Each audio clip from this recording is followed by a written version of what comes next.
What up everyone, it's your girl Wonder Girl. Welcome to my channel today. What up everyone, it's your girl Wonder Girl back here today. And if you're new, my name is Jawaria. Hi, nice to meet you. And I hope this advising video helps you.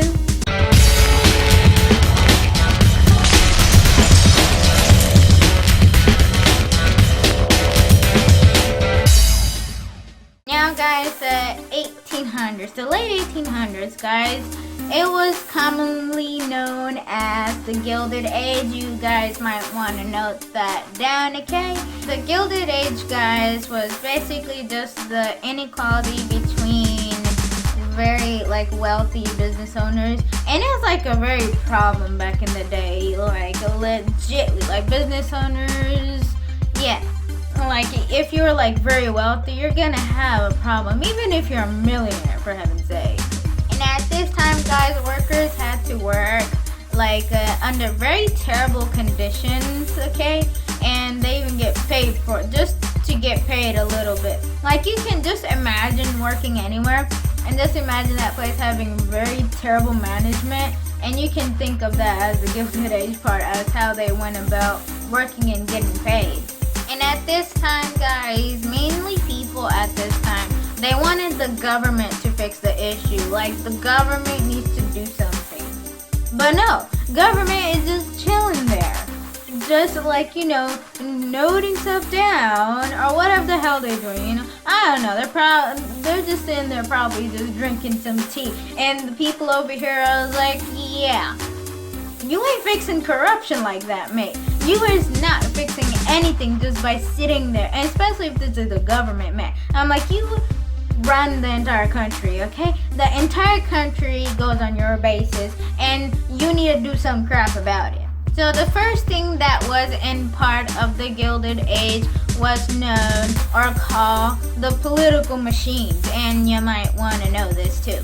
Now, at this time, guys, the cities and countries in that Gilded Age time, they're mainly dominated by political machines, okay? So guys, this political machine was a very powerful organization, okay? It's not a machine, okay? It was not a machine. That was just the name given to it, okay? It was a powerful organization. They used legal and illegal, apparently, ways. You know why? Just so they can get their candidates elected into public office, which to me is you can just just picture as them as cheaters, okay? Political machines equal cheaters. You can probably memorize them like that. Now, another thing that these political machines did, which was really unfair, was that the members, the people who are part of that jazz, they actually sometimes even stuff ballot boxes with extra votes for their candidates, just so their candidate can win. And I'm like, yeah, no. And even if the candidate does win, they apparently don't really do so great at their job. And guys, you might want to know this, that the leader of the machines are called bosses, okay? That's just a term for the leader or bosses. That means they're basically run everything that goes in the political machines. Political machines members, they also paid people to vote in a certain way, okay? And not only that, they also bribed vote counters, okay? Whoever the vote counters are, they actually bribe them, basically trying to give them money. Like, hey, if you do this, I want my candidate to win. And if they're that much about money, they take the money and they give the vote to the opposite person. So guys, so you get the basic understanding of how the bosses work, okay? Is that the bosses, they would do favors for people. As an example, you could say, they would create jobs for them, for unqualified people, okay? And they'll put them to work in jazz. And another one you might want to maybe consider, okay? They even allow an illegal business to operate. Like a business that's not even allowed to operate, they allow to do that just so they can get a vote. I mean, more like talking selfish much up in here, man. So the bosses or the political machine leaders, they actually had a lot of support from immigrants. so you might want to know that. And basically, it was more of the poor people that were on their side. Why? Because most of the like new stuff that they did, like, you know, the no services that they provide actually benefited them somehow. Yeah, there's also another thing in this like time of period as well. The big thing was the corruption, okay? And the corruption was mainly the biggest problem in the federal government, so to speak. And guys, Ulysses S. Grant's second term, you might want to remember that name because he was a big part. So he was the main also person in this corruption jazz. And what he did during his second, federal officials were jailed, okay, for taking bribes from whiskey market in exchange for allowing them to avoid paying taxes, basically. So he jailed everyone in his second term for whiskey stuff. Congress at this time, guys, had taken bribes too, okay? They take bribes to allow the Union Pacific Railway just to receive government funds. Like, you can say they miserably failed at their job at this point. The next main factor of the Gilded Age, guys, were the poor people at this time. And people at this time, like 11 million out of like 12 million were poor at this time, okay? And like you'll say the main income, like it was literally, so to speak, it was less than $1,200, okay? And that was just like what families earned. And I'm like, that's not enough, man. That's not enough to feed the entire family of how many like family members you have, okay? And many people, they went in poverty, okay, just because of that. I mean, that's how the poor people were classified. They were more in the poverty side of stuff. Rural Americans and new immigrants, guys, they crowded into urban areas at this time, okay, and like tenements were like spread across the country and landscape. And there should be a picture right here somewhere to show you like what it looks like. And that was just basically a house type of stuff where they like lived in, okay? You can see them as like small houses, you know? Now guys, the next topic is the westward expansion, and I'm gonna speak a lot about this. I mean, you guys can even take notes. So let's get started. So just today, okay? The westward expansion includes Indiana, Ohio, Michigan, Wisconsin, and Illinois. Okay, these 5 states. That's what they're known as today, because like, you know, they're in that's how they were before Indiana, before all these states even came about. So that's where the westward expansion took place, okay? President Thomas Jefferson, guys. And yes, he was the president at this time, okay, in the late 1800s during the westward expansion, okay? And he believed that America's future mainly depended on them moving to the west, which is really weird in a way. Oh, so Thomas Jefferson, you telling me if I move from the east to the west, I'll get a better life in America? And that was just basically Jefferson's idea of like the westward expansion, okay? And you guys might want to take a note that in 1803, okay, this is when Louisiana Purchase came along, and this was America's opportunity to expand even more, if you know what I mean. And by the 1840, guys, about like almost 70 million immigrants were in America. Okay, they're just in America, and they're like, the westward thing was basically in hopes for securing land and being prosperous. Guys, at this time, yours truly believed it was manifest destiny, okay? That they're like, you know, moving and like spreading out and becoming a bigger nation and whatnot. And that was basically, like, manifest destiny means basically like an obvious fate to spread the idea of liberty and democracy on the land or in the land, wherever, like, whatever land you're in. So that was the main, manifest destiny was also the main thing of this time. You guys also might want to remember Lewis and Clark expedition. It was also like a very important thing at this time as well. Now, why did the Lewis and Clark expedition start, you may be asking? It started because Thomas Jefferson he told Lewis, he told Lewis, basically hiring him, that you need to go and, explore the west side. The main purpose of this expedition, guys, was to find the Northwest Passageway, okay?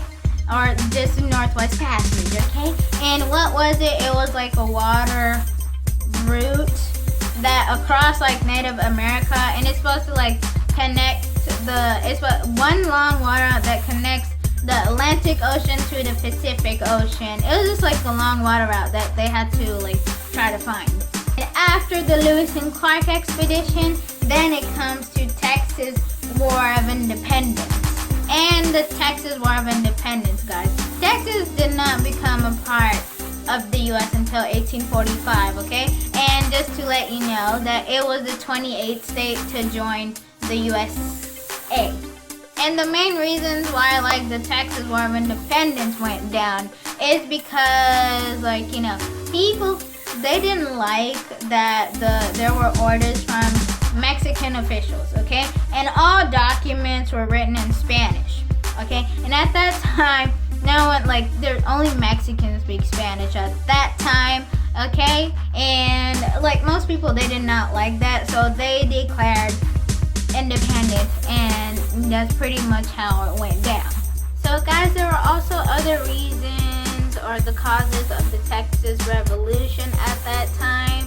The first is also because of neglectance, and I don't know if I'm saying that word right, but that was basically Mexico allowed the Anglos to run their own affairs in the government, and that created a big issue, and most people, they did not like that, so they had to do that. That's one of the main causes over there, okay? And another cause was cultural differences. Now, Mexico at that time were the only one who speaks Spanish at that time, okay? And the Anglos, they refused to learn the Mexican culture. They were like, nah, we ain't learning crap. We're not learning Spanish just because of you. So they were like one of those type of people. And another reason was racism, okay? They thought people were better than another race, okay? And in this situation, Anglos thought they were better than Mexican, and Mexican thought they were better than Anglos. So it was just a lot of racism. It's not much a difference of what you see today, okay? There's just a lot of racism. That was another reason for Texas Revolution as well. And also, guys, another reason of the Texas Revolution was the government, okay?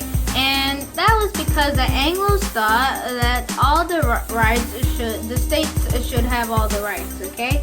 The Mexicans, they did not think that way, okay? The Mexicans thought it's better if the central government has all the power. So it was like in differentiation of what they thought about whether the government has the power or the state should hold the power. So they really disagreed on that, and that was another reason for the Texas Revolution, guys. So those were all the reasons of the Texas Revolution, guys, and that was the main reason of why all that battle of Texas Revolution went down.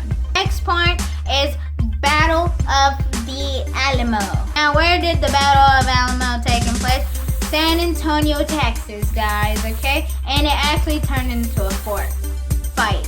Santa Anna was the ruler of Mexico at this time, okay? And he sent 6,000 troops just so they want to meet the Texans, basically. At the Battle of Alamo, the Mexicans decided to, surround the fort and capture it, basically. And Texans were really outnumbered by a lot. Texans at this time, you could obviously think that if they were outnumbered, they were probably gonna ask for help. Yes, they did, guys. They tried to go to other towns in Texas asking for help, but guess what? There's no reply. It's oh, you traitors, man. Then, guys, Santa Anna and his Mexican troops, they were able to get into the fort, okay?